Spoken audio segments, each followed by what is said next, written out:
ആഹാ ഗൗരിയോ കേറിയോ മോളെ? അപ്പൊ നമ്മളെയൊക്കെ ഓർമ്മയുണ്ടായിരുന്നല്ലേ? അത് കൊള്ളാം. നിങ്ങളൊക്കെ എങ്ങനെ പെട്ടെന്ന് മറക്കാൻ പറ്റുമോ? വാ ഇരി.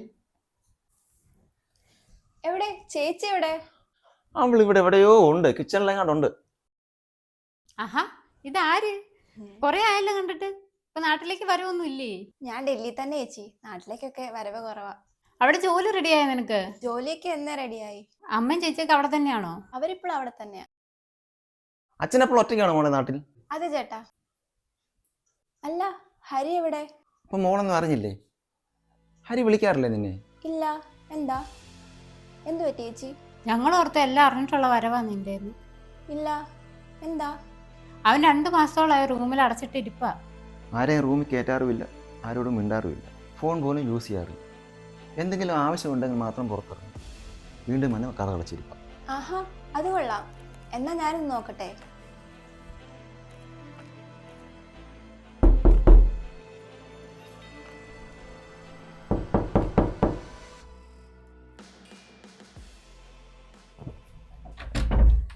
ആ നീയായിരുന്നോ? എട്ടാ വിളിച്ചൊന്നുമില്ലേടാ?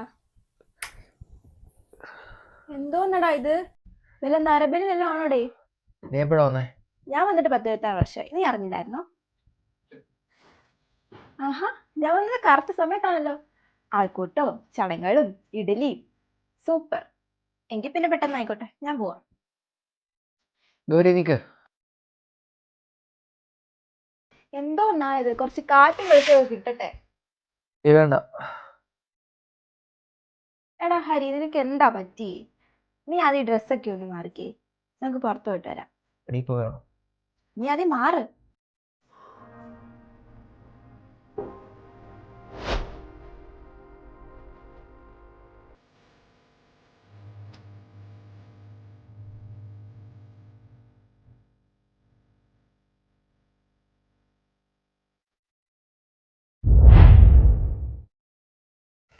ഇത്രയും തകർന്നിരിക്കാനും മാത്രം നിനക്ക് എന്താ പറ്റിയേ? നീ അറിഞ്ഞിരുന്നോ തടിയൊരു 2 മാസം മുമ്പ് കാർ ആക്സിഡന്റ് ഉണ്ടായത്? ആ, ഞാൻ ന്യൂസ് കണ്ടിരുന്നു. അതിലുണ്ടായിരുന്ന ഞാൻ സ്നേഹിച്ച പാറുവായിരുന്നു. അയ്യോ. അവൾ പോയതിനു ശേഷം ഭയങ്കര ശൂന്യതയായി. അവളുടെ കളിയും ചിരിയും വഴക്കും ഒന്നും മനസ്സിൽ നിന്ന് പോകുന്നില്ല. എടാ, എനിക്കിപ്പം ഇതിനൊരു സൊല്യൂഷൻ പറഞ്ഞാൽ അറിയത്തില്ല. പക്ഷെ വിധിയാണെന്ന് പറഞ്ഞ് സമാധാനിപ്പിക്കാൻ മാത്രമേ എനിക്ക് പറ്റൂ. എടി, അതൊക്കെ ശരിയാ. നമ്മളെ കേൾക്കാനും നമ്മളെ മനസ്സിലാക്കാനും ഒക്കെ ഒരാൾ പെട്ടെന്നില്ലാതെ പോകുമ്പോഴല്ലേ നമ്മൾ ശരിക്കും ജീവിതത്തിൽ ഒറ്റപ്പെട്ടു പോകുന്നേ. എങ്കിൽ നീ പറ, ഞാൻ കേൾക്കാം. നിനക്കെല്ലാം അറിയാമായിരുന്നല്ലോ. അവൾക്ക് ഞാനെന്ന് പറഞ്ഞാൽ ജീവനായിരുന്നു. എൻ്റെ എല്ലാ വിഷമങ്ങളും പരാതികളും ഒരു വിഷമവും ഇല്ലാതെ അവൾ കേട്ടുകൊണ്ടിരിക്കുകയായിരുന്നു. എന്നിട്ട് എന്നും അവസാനം ഒരു ചോദ്യമാണ്, ഒരു ദിവസം ഞാൻ ഇല്ലാണ്ടായ നിൻ്റെ ഈ പരാതികളും പരിഭവങ്ങളും ഒക്കെ ആര് കേട്ടിരിക്കുന്നു? ഞാൻ പണ്ട് ജോലി ചെയ്തിരുന്ന സമയത്ത് അവളായിരുന്നു എന്നെ ആശ്വസിപ്പിച്ചുകൊണ്ടിരുന്നത്. ഒന്നും പെട്ടെന്ന് അങ്ങോട്ട് മറക്കാൻ പറ്റുന്നില്ല. എടാ, നമ്മളിപ്പോൾ വീട്ടിൽ നിന്ന് ഇറങ്ങിയപ്പോൾ നിന്റെ ചേട്ടനെയും ചേച്ചിയും നീ ശ്രദ്ധിച്ചോ? അവർക്ക് നിന്നെ ഓർത്ത് നല്ല വിഷമമുണ്ട്. എന്തായാലും പോയത് നമുക്കിന്നും തിരിച്ചു കിട്ടില്ല. ഒരുപാട് നല്ല ഓർമ്മകൾ സമ്മാനിച്ചിട്ടല്ലേ അവള് പോയത്. എടാ, നമ്മൾ കാരണം മറ്റുള്ളവർ വിഷമിക്കുന്നുണ്ടെങ്കിൽ അവർക്ക് സന്തോഷമുള്ള കാര്യങ്ങളല്ലേ നമ്മൾ ചെയ്യേണ്ടത്?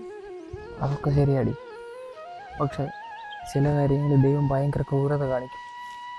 അതൊക്കെ ഓർക്കുമ്പോഴാണ്.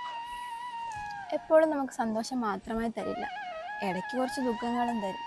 സന്തോഷം വരുമ്പോൾ എങ്ങനെയാണോ നമ്മുടെ മനസ്സ് പ്രതികരിക്കുന്നത്, അതേപോലെ തന്നെ സങ്കടം വരുമ്പോഴും നമ്മുടെ മനസ്സിനെ പ്രതിരോധിച്ച് നിൽക്കാൻ പ്രേരിപ്പിക്കാം. ഓരോ ഇറക്കവും കയറ്റമുണ്ടല്ലോ നമ്മുടെ ജീവിതത്തിൽ. അതാടാ ജീവിതം. ആ, അത് വിട്. നീ വരുന്നോ ഡൽഹിക്ക്? IT ജോബ് കിട്ടാൻ അവിടെ വലിയ പ്രയാസമൊന്നുമില്ല. നിന്റെ ഇപ്പോഴത്തെ ഈ സിറ്റുവേഷനിൽ ചേഞ്ച് നല്ലതാ. ഇപ്പം ഇവിടുന്ന് ഒരു മാറ്റം പറ്റുമോന്ന് അറിയില്ലടി. അതൊക്കെ പറ്റൂടാ, നമുക്ക് ശ്രമിക്കാം. നിന്നോട് ഇപ്പം ഇത്രയും സംസാരിച്ചപ്പോൾ തന്നെ ഒരു പോസിറ്റീവ് എനർജി. എത്ര പെട്ടെന്നാണ് ഈ വൈബ് മാറ്റിയെടുക്കുന്നത്. അതല്ലേലും അങ്ങനല്ലേടാ, നമ്മളെ കേൾക്കാൻ ഒരാളുള്ളപ്പോഴല്ലേ നമുക്കും ഒരു പോസിറ്റീവ് വൈബ് ഉണ്ടാവുന്നത്. എടാ, നമുക്ക് ജേട്ടന്റെ ചായക്കടയിൽ പോയി സ്പെഷ്യൽ ചായ തട്ടിയാലോ? ഇങ്ങനെ ചടഞ്ഞു കൂടിയിരുന്നാലേ ഒരുപാട് ചിന്തകൾ മനസ്സിൽ കൂടും. ബാ, നമുക്ക് പോവാം. നമ്മുടെ നാട്ടിലെ ചെറിയൊരു ശതമാനം ആളുകളുടെയും മനോനില തെറ്റുന്നതും ആത്മഹത്യ ചെയ്യുന്നതും അവരെ ഒരു നിമിഷം കേൾക്കാനും അവരെ മനസ്സിലാക്കാനും ആരും ശ്രമിക്കാത്തത് കൊണ്ട് മാത്രമാണ്. അവർ നമ്മെ വിട്ടുപോയ ശേഷം വിഷമിക്കുന്നതിൽ ഒരർത്ഥവുമില്ല. പോകുന്നതിന് മുമ്പ് അവരെ ഒരു നിമിഷം മനസ്സിലാക്കാൻ ശ്രമിച്ചാൽ ചിലപ്പോൾ നമുക്ക് അവരെ ജീവിതത്തിലേക്ക് തിരിച്ചു കൊണ്ടുവരാൻ പറ്റിയിരുന്നു. നിങ്ങളുടെ ഒരു നിമിഷം ചിലപ്പോൾ അവരുടെ കുടുംബവും കുഞ്ഞുങ്ങളും അനാഥമാവാതെ രക്ഷിക്കുകയും ചെയ്യും.